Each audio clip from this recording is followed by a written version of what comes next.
just while we're sitting with her and she's not doing that much, so let me first try and wedge this light.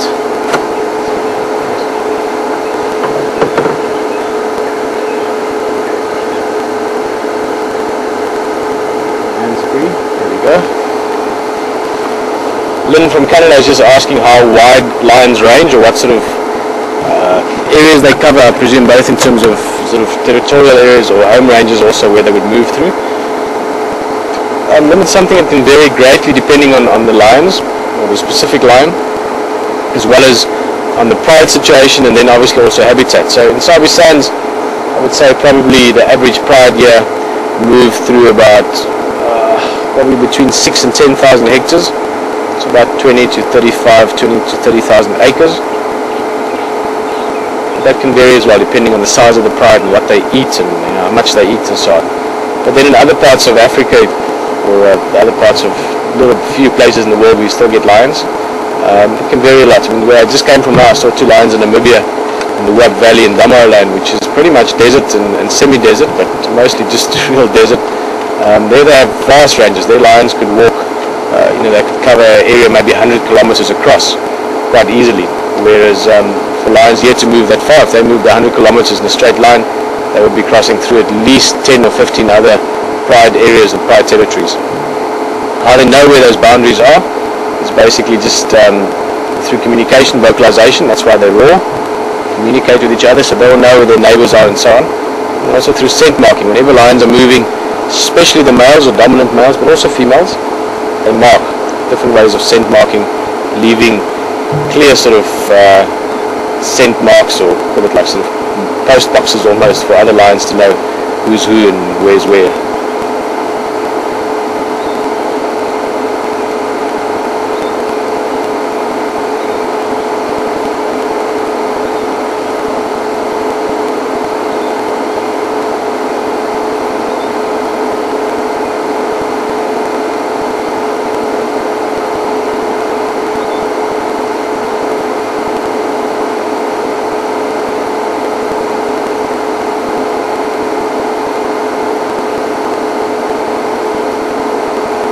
She looks like she's got a deep sleep there, James. And again, that's her benefit, her prerogative. She can do this for the next 5 or 10 minutes, or she could well also do this for the next 4 or 5 hours, literally. We'll give her a few more minutes, but I think if she stays in this position, it might be the latter choice for her. She might do this and only get moving again after a few hours. Keep in mind that lions only move around for about 3-4 hours a day on average. Or put it the other way around, they're inactive for anything between 18 and 20 hours. So a large part of the day, massive part of the day that they spend not sleeping as such, but inactive. Obviously sleeping would fill up a large part of that, as she's doing at the moment, but she's fast asleep at the moment. She's, I think, not even hearing my voice, even deep down in the subconscious. She's comfortable enough with our sound that she's sleeping through it.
One sleepy lioness.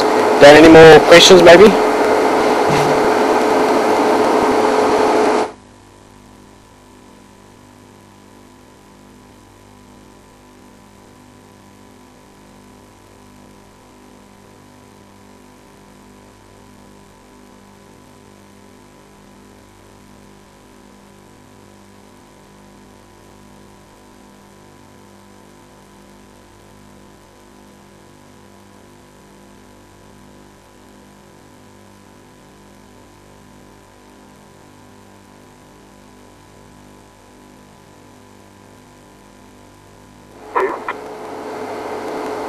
quick chat there with Dan. Another question that's come through about lions, or lionesses more specifically.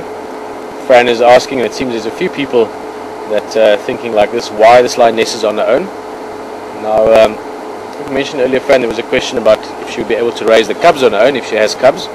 Now, typically lionesses, the first couple of weeks or first couple of months, even the first 2 months typically, they have the cubs and they're totally by themselves. They don't have the rest of the pride as support, nor the males, even though they obviously have the benefit of being within the territory of the pride.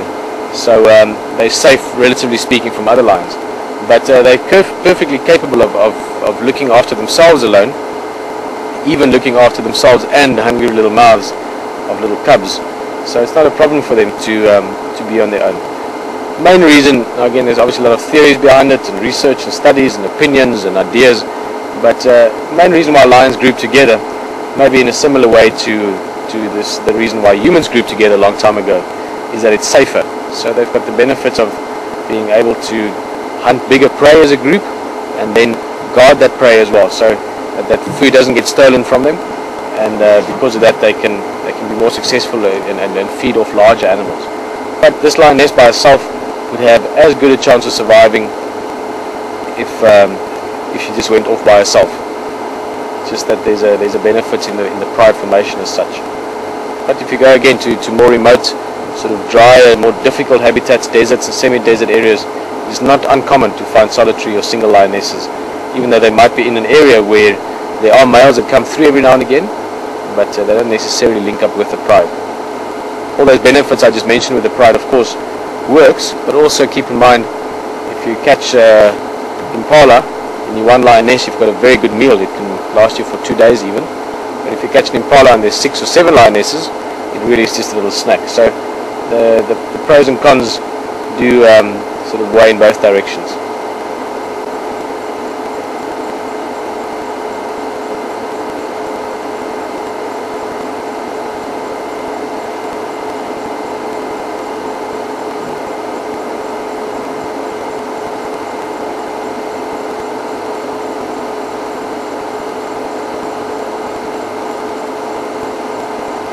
A little bit more, but just the way she's lying, she hasn't even flicked her ear for the last while. And this is what she's got planned for the next while. Maybe later on tonight, once the evening is settled down, it's nice and dark, there's not much moon around at the moment, maybe then she'll see what she can find in quarantine.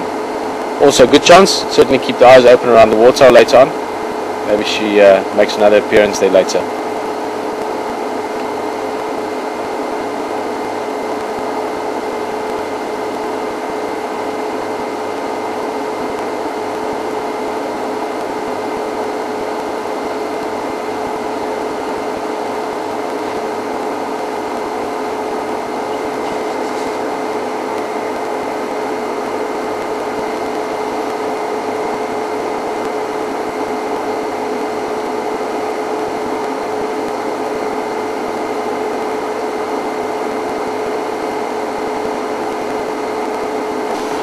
Make a slow move back towards Gary Waterhole and see if we maybe find another surprise somewhere. So unless we'll look around again, we'll be lucky in the morning. But,